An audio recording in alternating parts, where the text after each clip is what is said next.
Good evening, and thank you for joining us this evening for our city council meeting. We'll go ahead and get started. Wendy, could you please call the roll?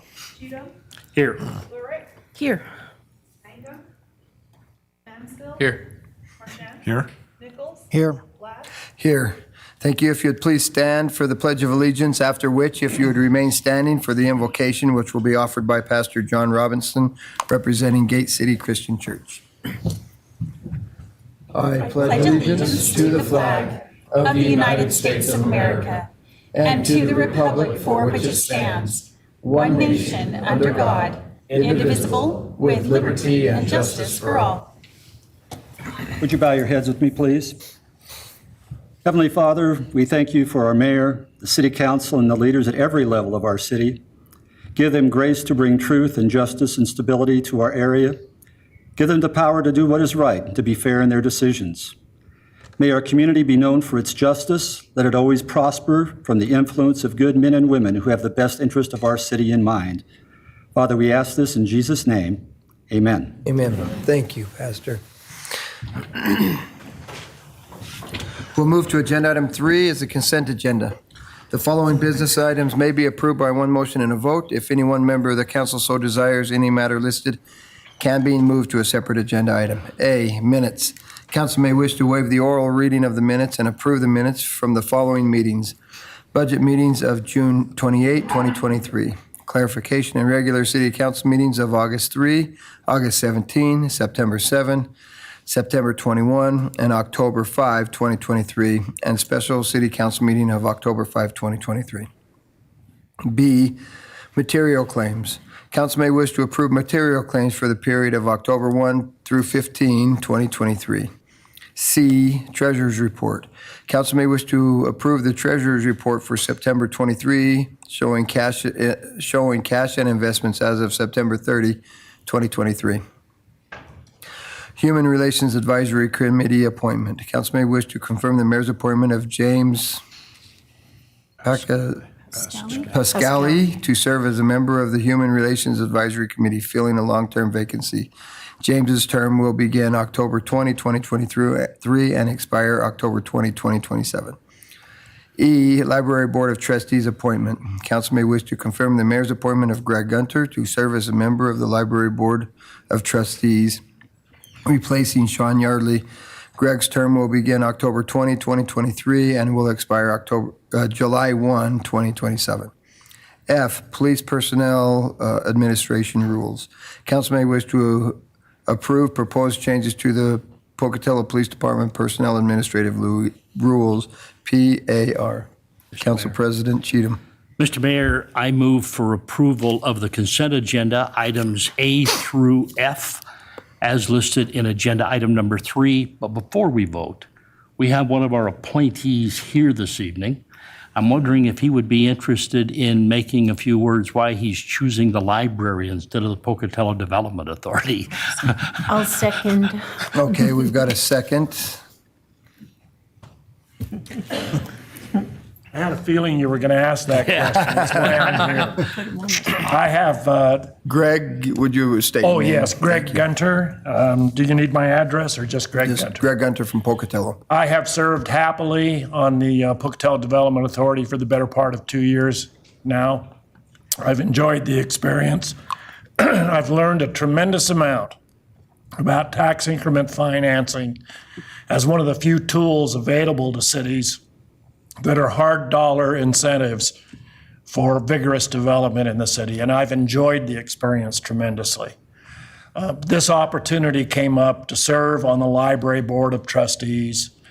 I feel that the library is an essential and vital asset and resource for the community. And right now, libraries both across the country and our own local library face a unique set of challenges in financing, in operations, in contributing to the health and education and literacy of the community. They render a tremendous service to the communities in which they're located, and I welcome the opportunity to help encourage a healthy and growing library that serves as a center of learning, that serves as a center of culture, a center of opportunity for the residents of the city. I think that the Pocatello Development Authority is in great hands. We have a tremendously talented Board of Commissioners on the Pocatello Development Authority. And while I'll regret stepping down from the PDA to serve on the Library Board of Trustees, I equally welcome the opportunity to help foster a healthy public library. Perfect. And I'm hoping to get out of all the fines that I owe. Oh, no, that's not true. It would have been well worth the money to just pay those fines. You'll find that out in a few years. No, Greg will definitely be missed on the Pocatello Development Authority. I will tell you, he's been a great asset, but you can see why he was appointed as to be on the library board of trustees as well. He's got a lot of passion. So, Greg, thank you. Thank you. Did I answer your question, Rick? Thank you. Thank you. Okay, so I have a motion by Council President Cheatham and a second by Lyric. Wendy, could you please call the roll? Cheatham, Yes. Lurick, Yes. Mansfield, Yes. Mashan, Yes. Nichols, Yes. Thank you. Agenda item 4, we have a proclamation. Lead Poisoning Prevention Week. Proclamation will be read by Councilmember Mansfield. Do you have a copy of that? Whereas National Lead Poisoning Prevention Week brings together community stakeholders to raise awareness of lead poisoning, what parents can do to protect children from lead exposure, and available resources to identify lead sources, remove lead-based paint hazards, and replace lead service pipes. And whereas, because there has not ever been a safe blood lead level identified in children, a blood test is the only way to know if a child has been exposed to lead. And whereas it is recommended that all children who live in our community be screened for lead at least twice at ages 6 to 14 months and 22 to 26 months.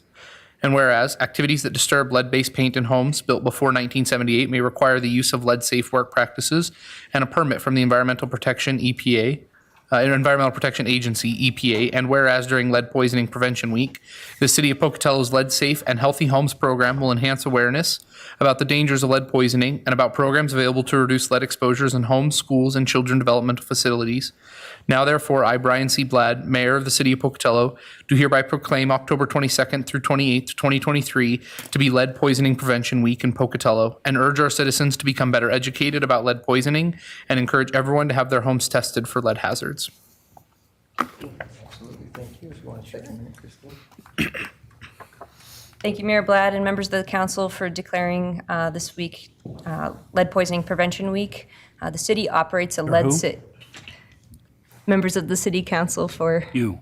I'm Christine Howe, the grants manager for the city of Pocatello, excuse me. Thank you for declaring this National Lead Poisoning Prevention Week. The city operates a lead safe and healthy homes program.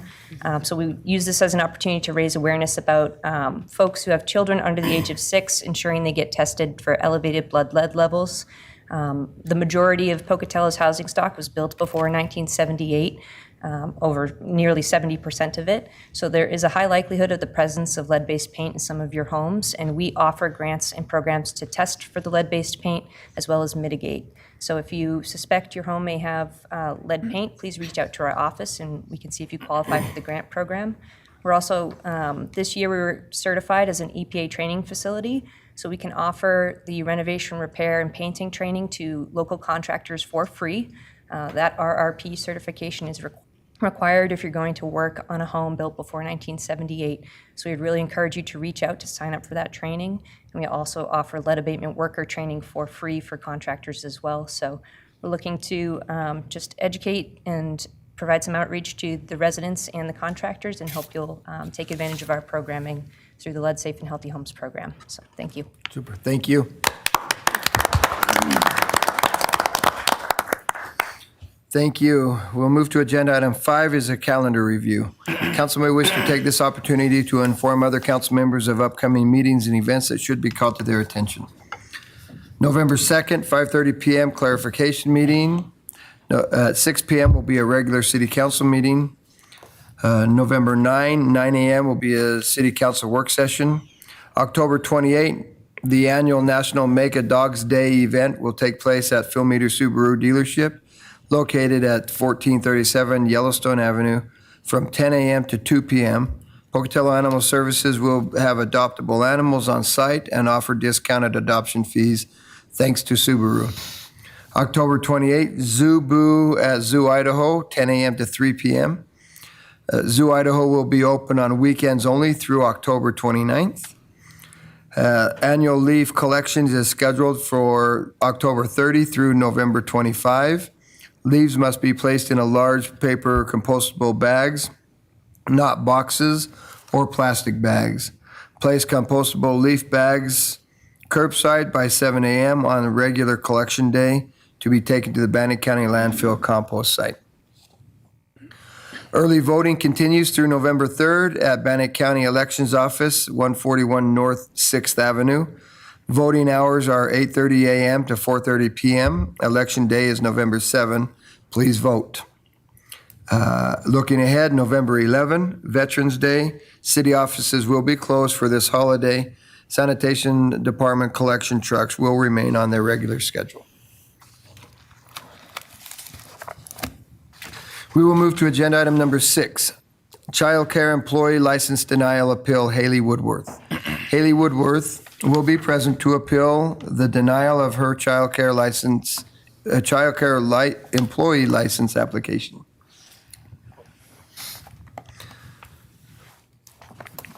Good evening, Haley. Hello, Haley Ampere. So I'm not good at talking in public, but I have some letters of recommendation from people in the community for you guys. Is it okay if I pass those to you? Please, please do. If you go ahead and hand them to me, I can go ahead and pass them out. Thank you. So the first one is from a mother in the community. The second one is from a worker, kind of co-worker in the community. She works over across the street through the crisis center and the prison. And the last one is from a family member. If you guys wanted to read through them real quickly. And then if you had any questions for me as well.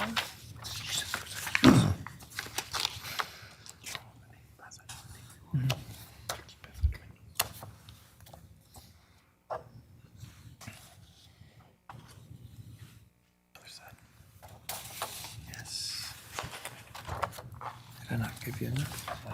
Oh.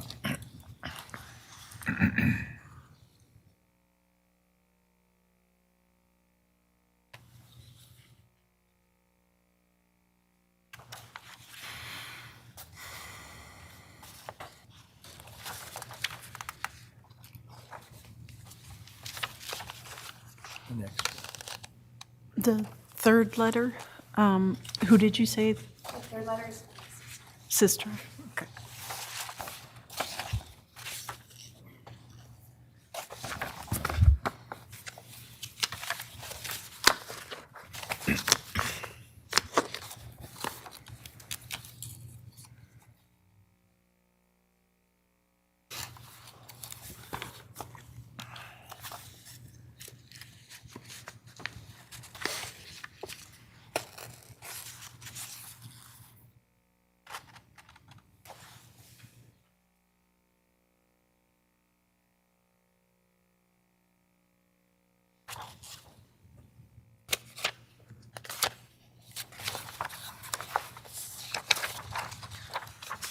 Question, do you want to say anything more, or is this, Yes, I do. I would like to say a Okay. little bit about myself as well.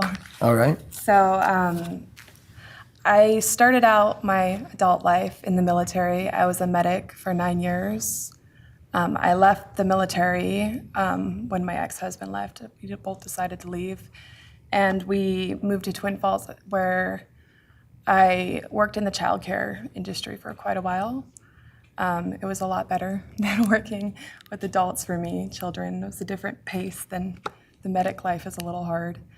I lost a child in 2018, and my life kind of spiraled out of control. Never had a drinking problem until then. So I picked up charges. That's why I'm here. And I have had, since 2019 I got the charges, but I've been clean ever since. I've been in the recovery community. I've completely turned my life around. I just bought a home through the VA today. Oh, So congratulations. it's hard for me to talk about myself, sorry, especially the past. But if you have any more questions regarding any of that. Yes. Councilmember Nichols? What were the charges? It was a felony possession, Of what? methamphetamine. Okay. Other questions, council? Councilmember Mansfield. I looked at the letter recommendation from Terry and talks about her work as your recovery coach.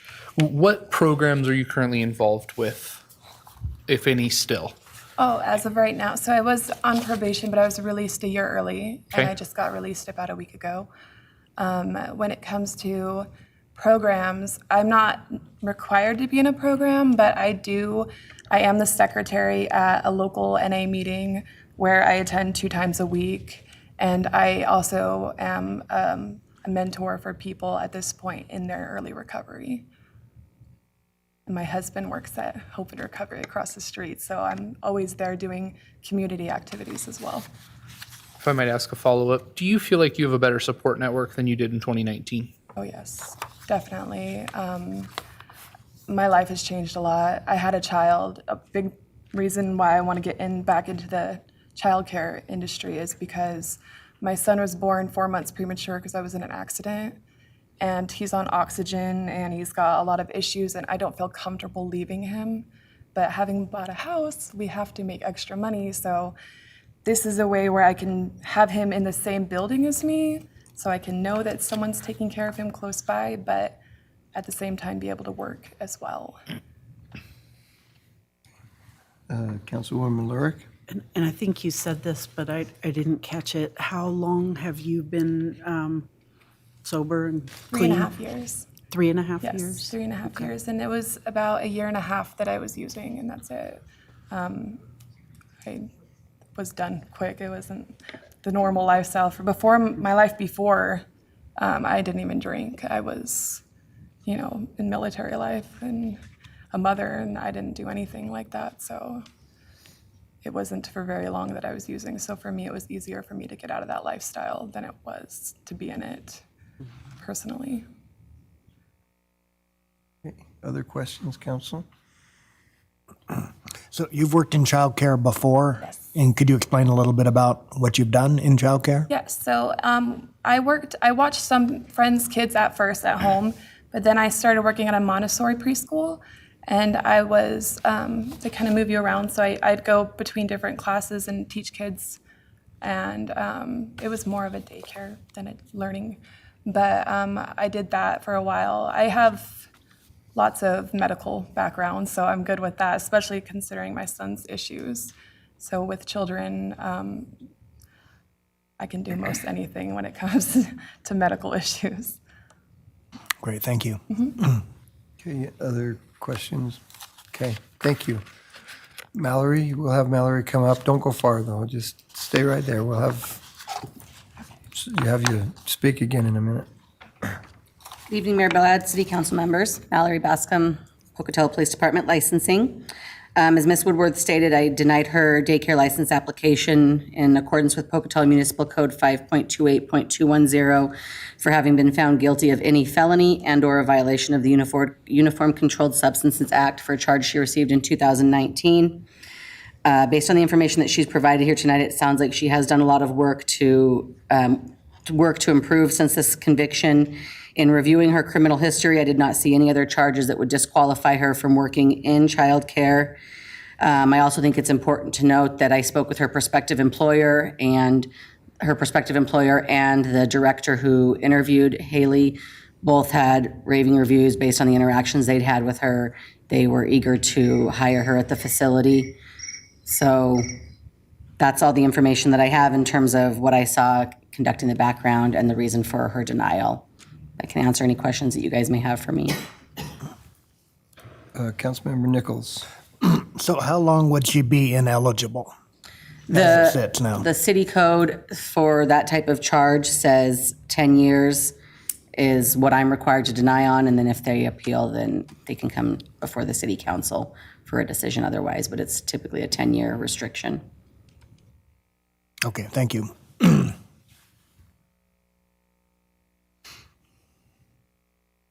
Okay, thank you.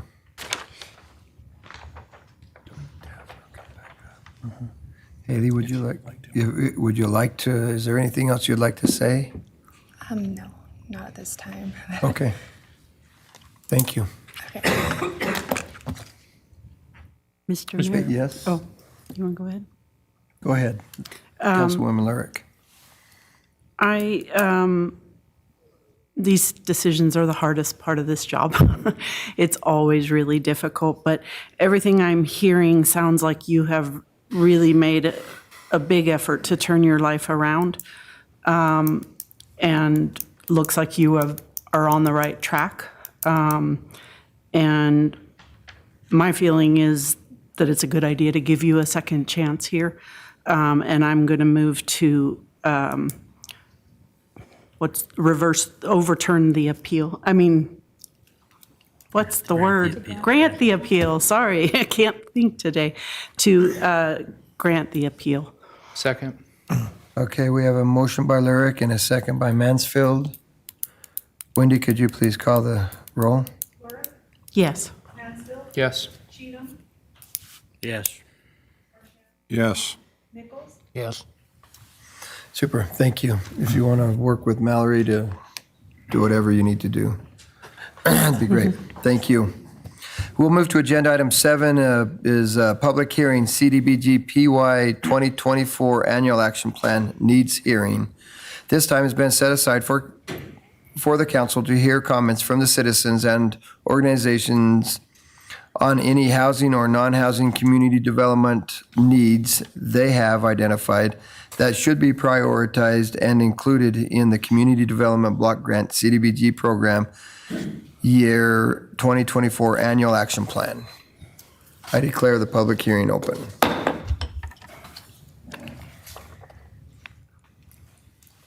Good evening, Mayor Blatt and members of the City Council. My name is Christine Howe, and I'm the Grants Manager for the Planning and Development Services Department. The city has adopted a citizen participation plan that guides community engagement and outreach when approving plans, reports, and documents mandated by the U.S. Department of Housing and Urban Development, also known as HUD. As part of the citizen participation plan, the city holds an annual needs hearing to gather feedback and public comment related to the community needs, particularly those needs that relate to providing decent housing, a suitable living environment, and expanding economic opportunities for low and moderate income persons. The information gathered at this hearing is then incorporated into the Community Development Block Grant, or CDBG, Annual Action Plan. The CDBG Annual Action Plan is a strategic plan that seeks to achieve the goals developed in our 5-year consolidated plan as required by HUD. The 5-year consolidated plan identifies priorities that have been developed through a planning process, and these are then informed throughout the CDBG program years by public comment and feedback. Our upcoming CDBG program year is PY 2024, which will extend from April 1st, 2024 through March 31st, 2025. The public needs hearing today provides an opportunity for feedback from the community to help prioritize available HUD funding for housing, public services, public infrastructure, and public facility activities. Based on the 5-year plan and feedback from tonight, the city can then develop the funding recommendations for the annual action plan. In addition to this hearing, we solicit applications from qualifying partnering agencies to administer the CDBG funding. We held a technical assistance meeting in September and received first draft applications from 10 local nonprofit agencies for public service activities. At this time, the federal budget for CDBG programs is unknown, but for the purposes of planning, staff is estimating an annual entitlement of $400,000 for program year 2024. Based on the draft applications, the request for funding for public services totals $127,350. Additional funding requests will include sidewalk improvements, the Renewal Housing Rehab Grant and Loan Program, our Lead Safe and Healthy Homes Program, financing of the new homeless shelter, and administrative costs. So preliminary request for funding, including all of these items, totals over $460,000. If federal funding levels remain consistent, not all requests will be accommodated. Staff will work with the CDBG Advisory Committee to evaluate projects and identify those needs that meet the highest priorities, benefiting the most residents. Members of the public are encouraged to give their input on housing and community development needs tonight. This will be considered as part of the scoring of the agency applications, as well as incorporated into our PY 2024 action plan, as well as other future plans or requests from HUD. The CDBG Advisory Committee will review and score final applications for funding in November and December and make recommendations to the City Council for final approval in January. We did not receive any public comment to date, and I'm happy to answer any additional questions the council may have. Questions, Council? Council Just a President? clarification, we don't get the money until whenever. It seems to run years behind. So if we create a plan later this year, is it prioritized so that those who rank lowest, if there isn't sufficient funds, simply don't get funded at all? Yes, so typically when we make the recommendation for the plan, part of the scoring criteria determines priority. In the past years, the advisory committee has made recommendations in which all of the applicants receive some level of funding. So it always will be less than what they ask for just because of the lack of available funding. If there's an instance where we get a higher federal appropriation from HUD, then we'll increase those applications proportionately. If it's less, then we decrease them proportionately. And if it's within a certain range, we can do that internally with the budget. Otherwise, we'll bring it back to council for approval if it's a substantial amendment with a substantial reduction. Mr. Mayor, I'd like to Yes. follow up on that. I said that whenever we get the funding in only a half humorous tone, because it seems as if those funds drag years behind appropriation year versus plan year. So where do we stand on those funds at this point, Christine? Yeah, we've actually been able to make that process more efficient. Part of that delay was due to not submitting annual performance reports in a timely manner, but we've got that down to a more efficient internal process. And the other part of the delay is the federal government. So we have to submit the annual action plan 45 days before our annual year begins, so it's due February 15th. And then the federal government doesn't typically approve the funding award until mid-May, but we're already ready to go and sign those grant agreements as soon as that award is released. So we've been able to make the process more efficient. So this past year was our most timely year starting, where we were able to issue subrecipient agreements at the end of June, which was much improved from the previous year, which was the end of December. So we've worked internally to expedite that as much as possible. And having these hearings now and working through it until January helps us be ready to hit the ground running as soon as the feds approve that funding award. So we've tried to work on those processes. And the applying agencies understand that lag time. They do, yes. Good, thank you. Okay, yeah, that's good. Other questions for Christine? Okay, thank you, Christine. You said there was no comments. Madam Clerk, did we have any correspondence that we have not seen? correspondence. Okay, thank you. Then with that, I would look for any testimony supporting the application. Any testimony uncommitted to the application? Any testimony opposed to the application?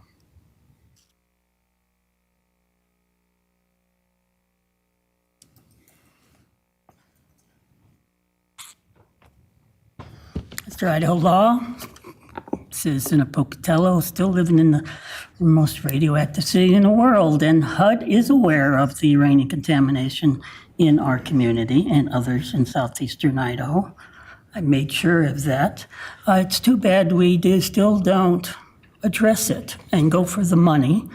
I am not known as the $50 million candidate because I don't help people, and small communities. This is a larger one, so. So are you talking to the annual action plan tonight, or are you talking about being a candidate? What does it sound like I'm doing? Well, you Isn't this kind of the mixed them plan? both in. Isn't it a housing plan? The future of Pocatello, where and how we build facilities here, what the contamination is, who's addressed it, the accountability of the uranium materials, where it's moved to, where it's not, who has the right to even touch it? to move it, to deal with it properly. That's not the subject. Okay. Okay, go ahead. That's all I wanted to say, is I hope we can address it. Okay. And address it before more circumstances come about. Super. Thank you. Okay, thank you. Okay, any others opposed to the application?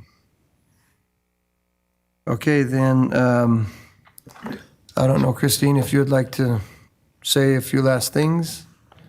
Sure, I'll just reiterate that this is our needs hearing and public comment period, so we do incorporate the feedback received tonight and use that to help prioritize the items for achieving our consolidated plan goals. And then we'll bring that annual action plan back to the council in January for final approval. So, Okay. thank you. Super, thank you. Okay, I declare the public hearing closed.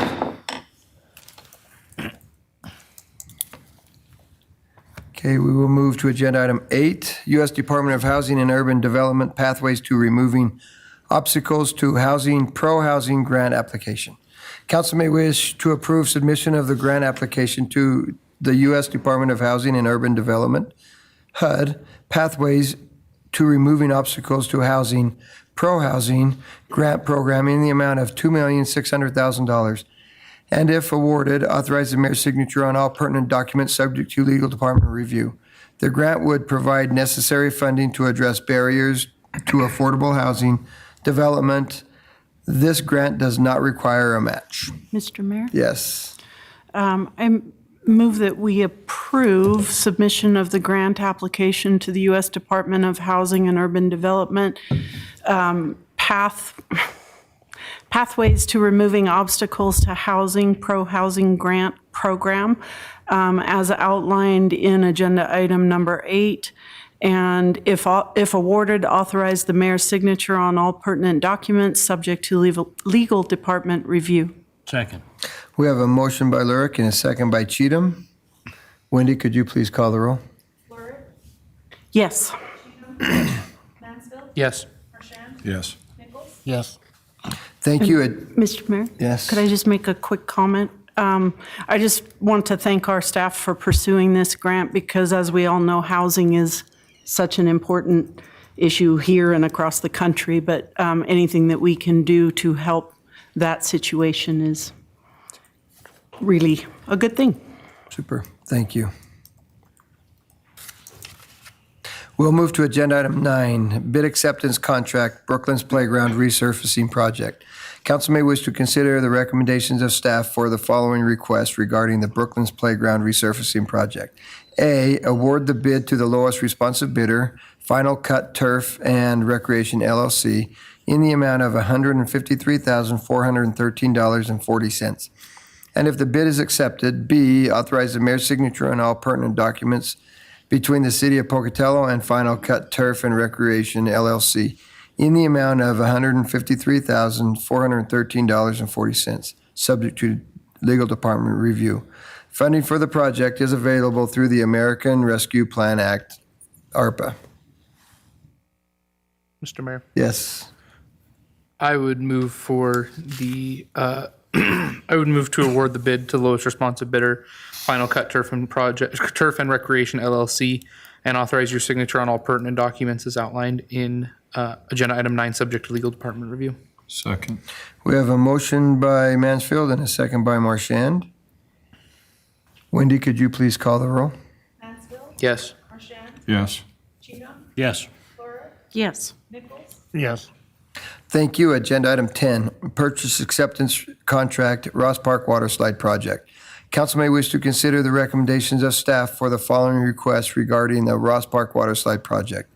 A, approve the purchase of certain water slide equipment, design and services for the Ross Park Water Slide Project with Splashtacular Incorporated in the amount of $639,279, and if accepted, B, authorize the mayor's signature on all pertinent documents between the City of Pocatello and Splashtacular LLC or Incorporated in the amount of $639,279, subject to legal department review. Funding for the project is available through the American Rescue Plan Act, ARPA. Mr. Mayor? Yes. I would move to approve agenda item number 10 as listed in the agenda.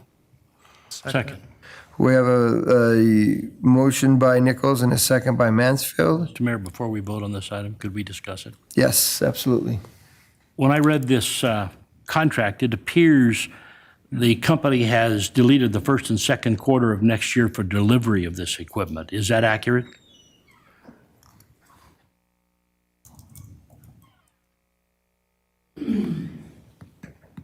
Ann Butler, Parks and Recreation Director. It is accurate. I think the contract says the earliest it could possibly be delivered is June 15th. So we really are probably looking at July or August. I'm hoping our contractor will have all of the base work done, and they'll come in and set it on top of it and put it together. Do you have an estimation yet of completion and beginning of use yet? No, not yet. But probably not next summer. If we got a couple weeks or even a month, I think we'd be doing really well. So I would probably be telling the public plan on 2025. Yeah, okay. Thank you. Okay. Thank you, Ann. Any other comments? Okay, we have a motion by Nichols and a second by Mansfield. Wendy, could you please call the roll? Nichols? Yes. Mansfield? Yes. Cheatham? Yes. Lurick? Yes. Yes. Thank you. Agenda item 11, payment approval lookout point. Council may wish to approve the final payment to Historic Downtown Pocatello in the amount of $122,000 for the completion of the lookout point project located at 435 West Center Street. Funds are available in Fund 78. Mr. Mayor? Yes.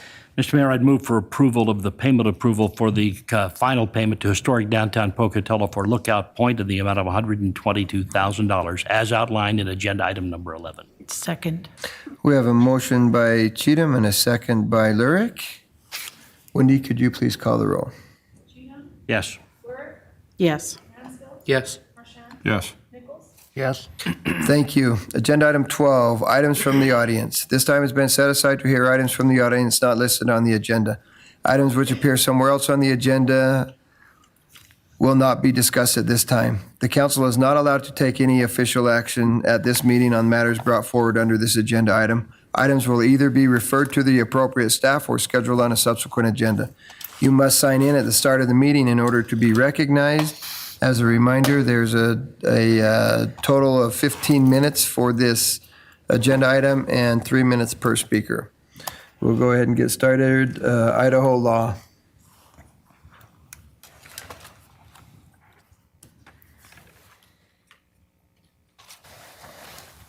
Idaho law. So I commend you on bringing back part of our First Amendment, right for free speech.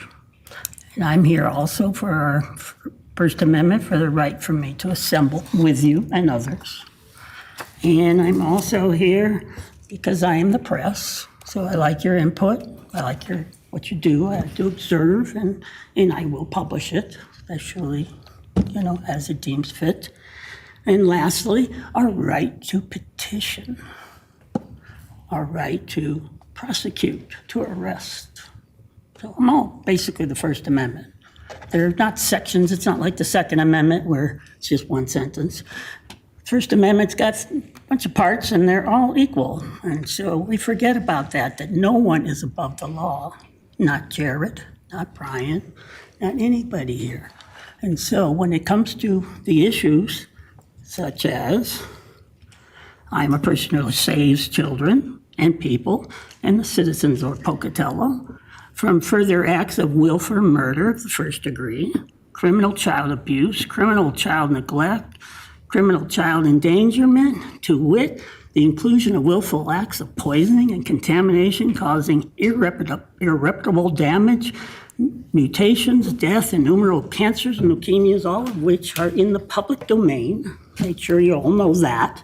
We made sure that everything is public. So nothing new there, it's just whether you act on it since you are informed.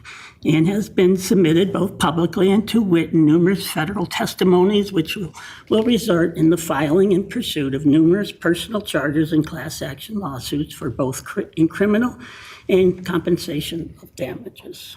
So just wanted to remind you what the First Amendment is. It's a little bit more than just our right to get up here and blah, blah, blah, speech. its intent to protect us. It is our most important First Amendment. All 5 parts. They did not want to itemize them. They're all equally important. So thank you. And hopefully, Scott, maybe if you're still on the police force, remember what I asked you to do once? You do. Well, it'll come back. Okay, thank you. Janie Gephardt.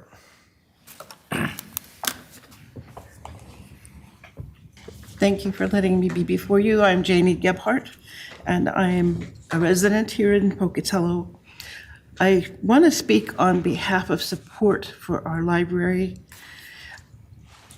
I'm really glad that you appointed Mr. Gunter today, but we have a wonderful resource in our community as our library.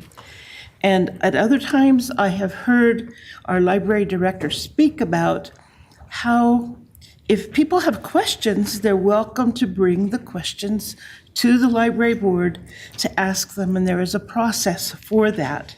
So I would hope that those who want to speak disparagingly of our library and make their judgment rather than the library's judgment about what is good material to have available, that we use the process that we have, because it is a very fair process.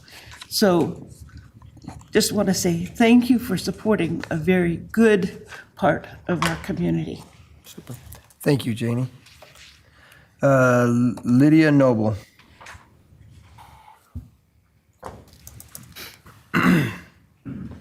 Lydia Noble, Pocatello, Idaho. First, my sincere thanks for restoring public comment. Please know that I certainly appreciate it and hope you will appreciate that I'm here to use it tonight.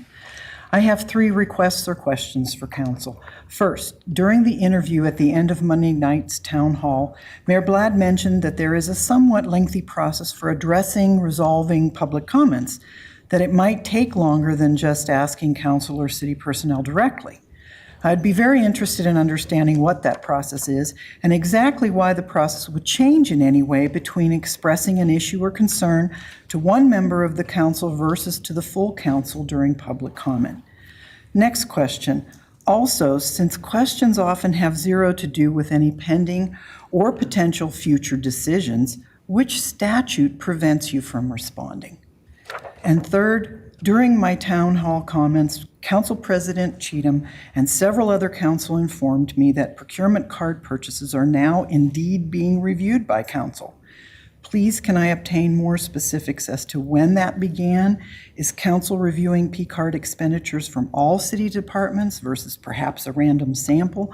And what specifically are you looking at during those reviews? Are you examining receipts, a printed report, multiple reports, something else? In other words, what does your process look like? I'd be interested. Thank you very much. Thank you. Heather Disselkoen.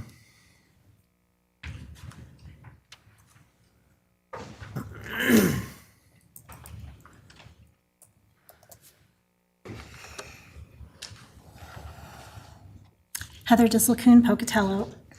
Thank you for restoring public comment and the opportunity to share 2 items with you.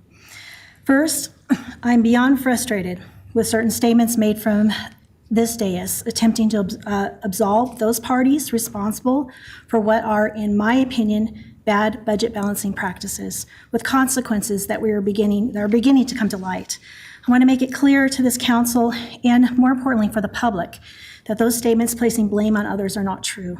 The parties responsible for the removal of the Fund 78 capital expenditure monies and the removal of the retirement payout funding in FY22 and FY23 budgets are seated before me.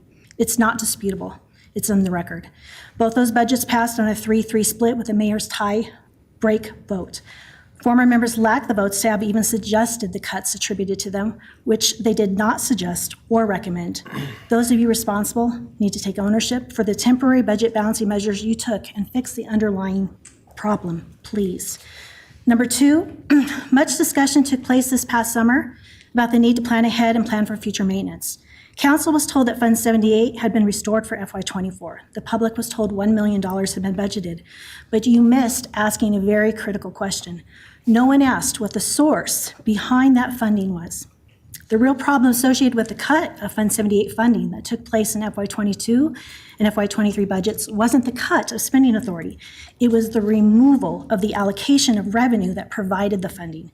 So my question to you is, did you restore new revenue for Fund 78? If you did, great. But it's not in the appropriations ordinance. There is no $1 million levied for the capital improvement fund. So how did you provide an additional $1 million budgeted for Fund 78? If you didn't levy the property tax dollars towards it, are you using reserves? If so, this would allow you to say that you restored Fund 78 when all you accomplished was to authorize a transfer of $1 million from general fund reserves over to Fund 78 to be spent for unknown and currently unidentified capital projects. Using reserves as the only source of funding to deal with ongoing maintenance, as I know you would agree with me, is not sustainable. I'm asking council to clearly answer tonight, did you restore a sustainable and new revenue source to Fund 78, or is the source of this revenue from reserves? This will answer whether the problem has been fixed. Thank you. Thank you. I do want to make one comment that was made. Lydia, I'm sorry, Heather, you may sit down. Thank you. Not to you. Lydia made the statement that now the P cards are being looked at. That is an incorrect statement. They have always been being looked at by this council. They did not just start. So thank you very much. Thank you for being here tonight. And with that, we are adjourned.